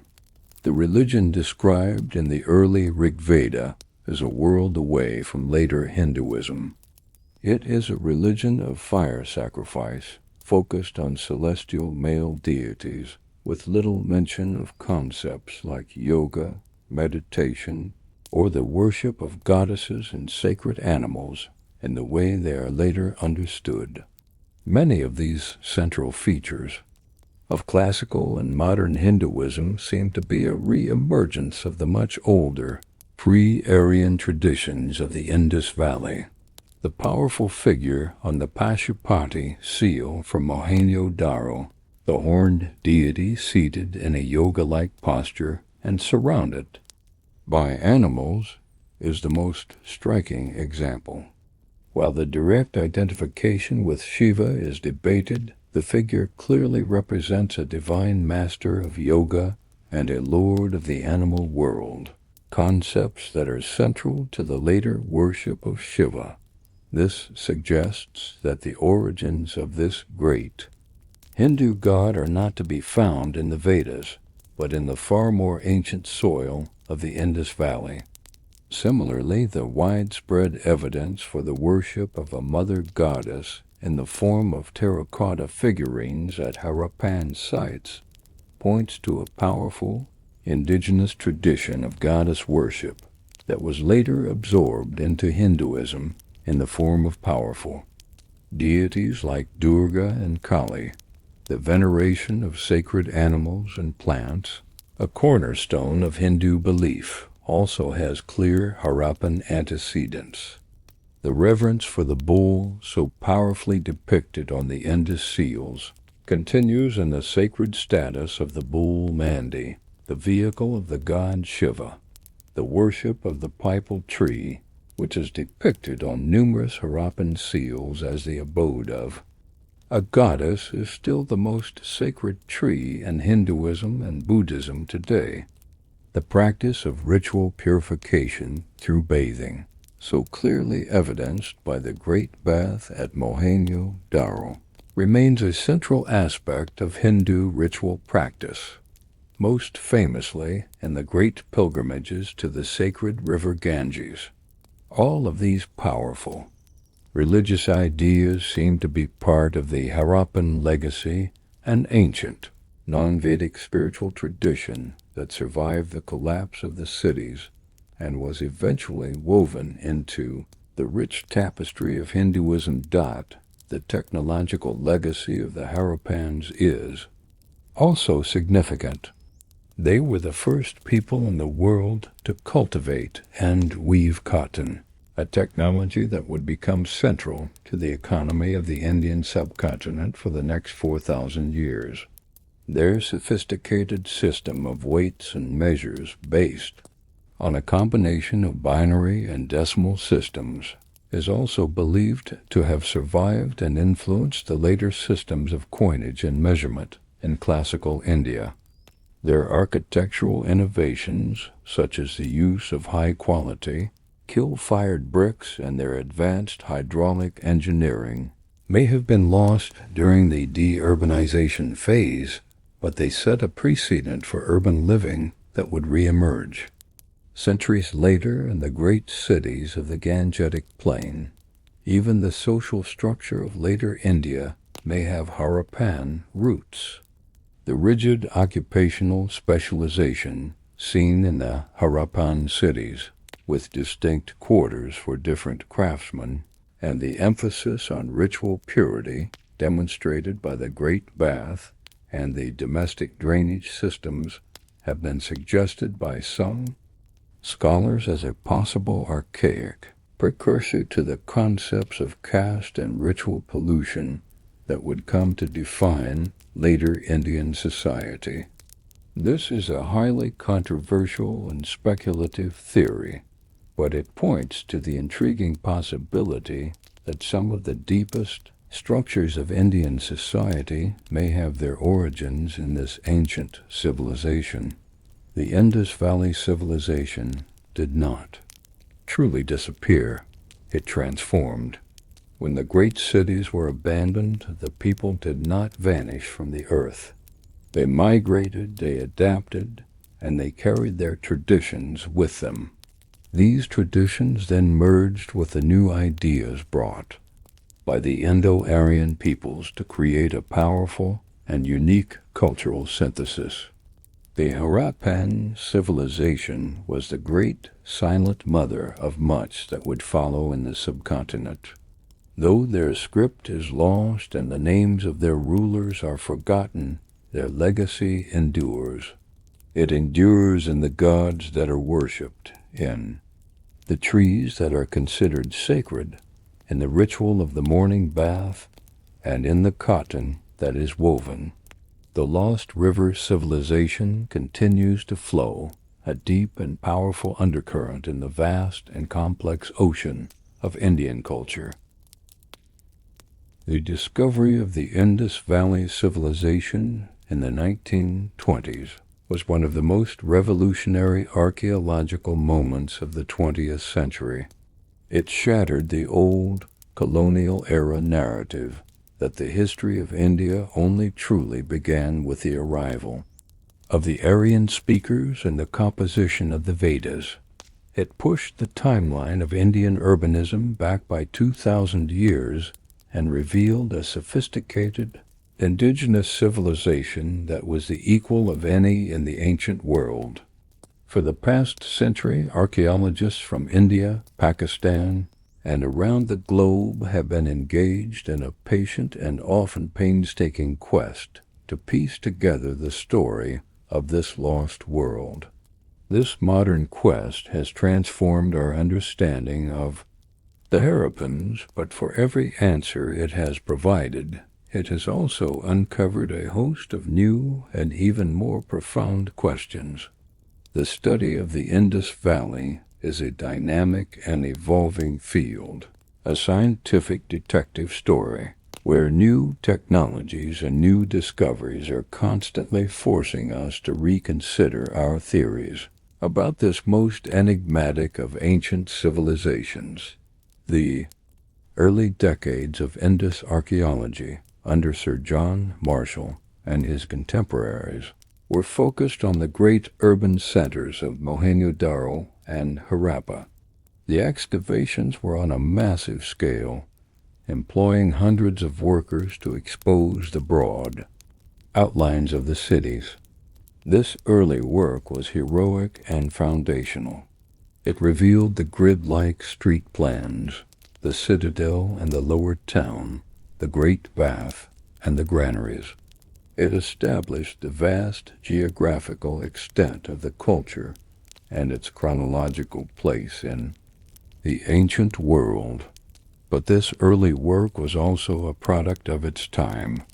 The excavation techniques were often crude, paying little attention to the subtle details of stratigraphy, the layering of archaeological deposits that can reveal the history of a site.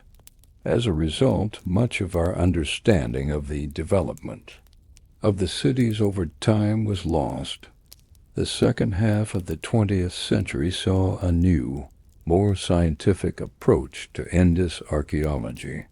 The work of scholars like Sir Mortimer Wheeler introduced more rigorous excavation methods, including a greater focus on stratigraphy and context. This period also saw a shift in focus away from the great monuments of the citadels to the residential areas of the lower towns and the smaller regional sites. This new focus on the archaeology of people began to provide a more nuanced picture of Harappan society. The excavation of the port city of Lothal in Gujarat, with its tidal dock and warehouse, revolutionized our understanding of their maritime trade. The discovery of the meticulously planned city of Dolavira, also in Gujarat, with its incredible system of massive water reservoirs and its enigmatic signboard of large Indus script characters, showed the remarkable regional diversity and sophistication of the civilization. Today, the quest to understand the Harappans is more international and more technologically advanced than ever before. New technologies are allowing archaeologists to answer questions that were once unanswerable. Satellite imagery and remote sensing are being used to map the courses of ancient rivers, like the lost Gagar Hakra, and to identify hundreds of previously unknown archaeological sites that are invisible on the ground. Geophysical survey techniques, such as ground-penetrating radar and magnetometry, allow archaeologists to map the layout of entire buried cities without ever digging a single trench, helping them to plan their excavations with surgical precision. The analysis of artifacts and biological remains in the laboratory has become just as important as the excavations in the field. Residue analysis of pottery vessels can tell us what the Harappans were eating and drinking, revealing a diverse diet that included not just wheat and barley, but also millet, lentils, and even spices like turmeric and ginger. Isotope analysis of human teeth can trace the geographic origins of an individual, revealing patterns of migration and movement between cities. And the study of ancient DNA, a revolutionary but challenging new field, holds the promise of finally answering the great questions about the origins of the Harappan people, their relationship to other ancient populations, and their genetic legacy in the people of modern South Asia. Despite all this progress, the great fundamental questions about the Harappan civilization remain unanswered, and they continue to drive the modern quest. The most significant of these is, of course, the undeciphered script. The inability to read their writing remains the single greatest obstacle to a true understanding of their world. Every few years, a new claim of decipherment is announced with great fanfare, but none has ever stood up to the rigorous scrutiny of the scholarly community. The quest continues, with computer scientists now using machine learning algorithms to search for patterns in the script. But a true breakthrough will likely require the discovery of a long text, or the holy grail of archaeology, a bilingual inscription.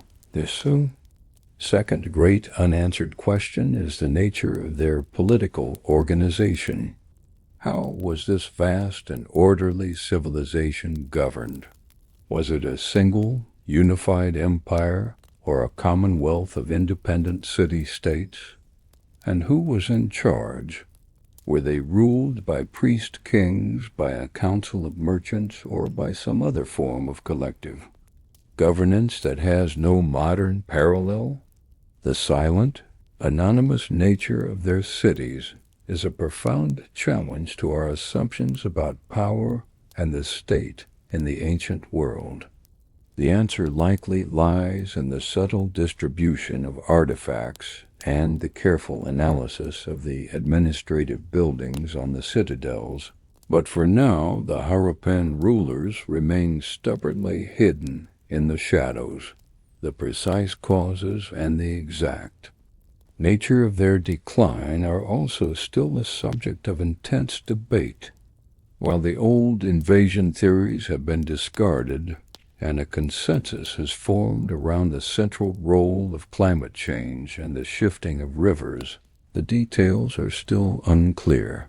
Was the decline a slow, gradual process of adaptation, or was it punctuated by periods of violent social upheaval and conflict? How did the transition to the post-Harappan world play out in different regions? The ongoing excavation of late Harappan sites is crucial for understanding this complex period of transformation. The Harappan civilization poses a powerful challenge to many of our traditional ideas about what constitutes a great civilization. They built no great pyramids, no lavish royal tombs, no grand palaces, and no monumental temples to glorify their gods and rulers. They left us no epic poems of heroic warfare and no triumphant chronicles of their conquests. By the standards of Egypt or Mesopotamia, their culture can seem strangely muted and anonymous.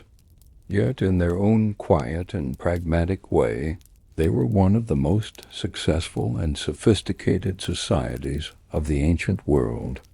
They built cities that were healthier and more orderly than any that would be seen again for centuries.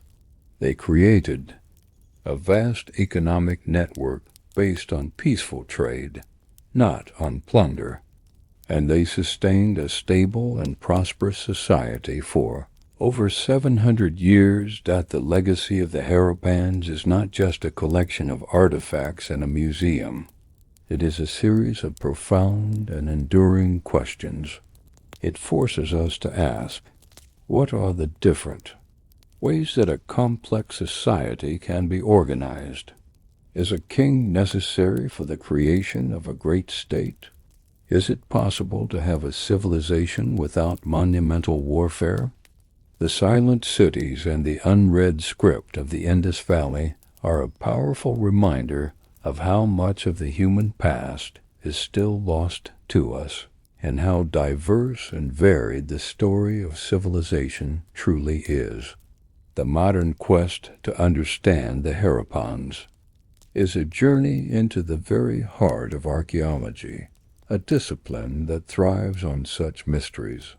It is a quest to give a voice to a silent people and to restore them to their rightful place as one of the great and foundational civilizations of the human story.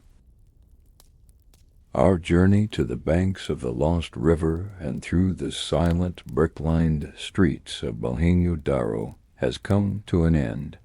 We have explored the world of the Indus Valley Civilization, a great society that for 4,000 years was almost completely erased from human memory. We have seen how a people rooted in the deep Neolithic past of the subcontinent rose to create a civilization of breathtaking scale and sophistication, a world of unprecedented order that stretched across a vast and challenging landscape. We have marveled at the genius of their urban planning, at the rational grid of their cities, and at the revolutionary sophistication of their sanitation systems, which provided for the health and well-being of the entire population. We have examined the beautiful and enigmatic symbols on their steatite seals, the unicorn and the bull, the proto-Shiva, and the elegant, unreadable script that still guards the secrets of their language and their thoughts. We have pieced together the evidence of their vast trade network, a commercial enterprise that connected them to the great civilizations of the Bronze Age world. We have also confronted their deepest mysteries. We have searched in vain for the palaces of their kings and the grand temples of their gods, finding instead a world that seems to have valued communal order over individual glorification. We have traced the long, slow decline of their civilization, a great disappearance, driven not by the sword of an invader, but by the subtle and inexorable forces of climate and environmental change.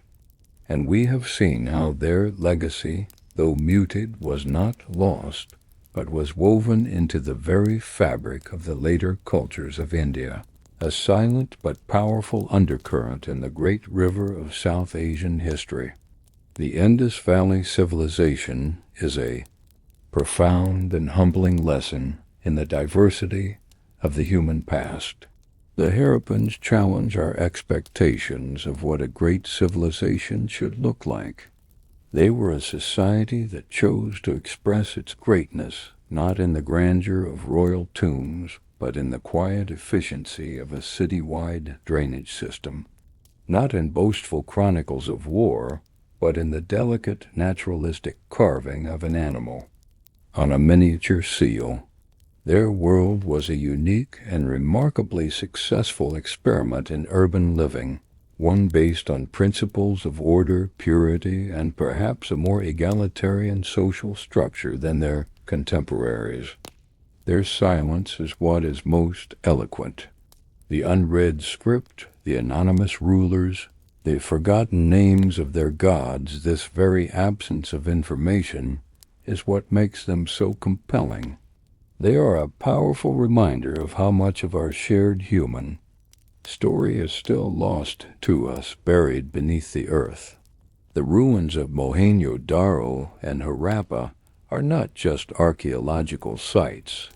They are a monument to the fragility of civilization and to the enduring power of mystery. Thank you for joining me on this journey into the world of the Harappans. Sleep well, and may your dreams be filled with the silent, orderly beauty of the cities of the Indus.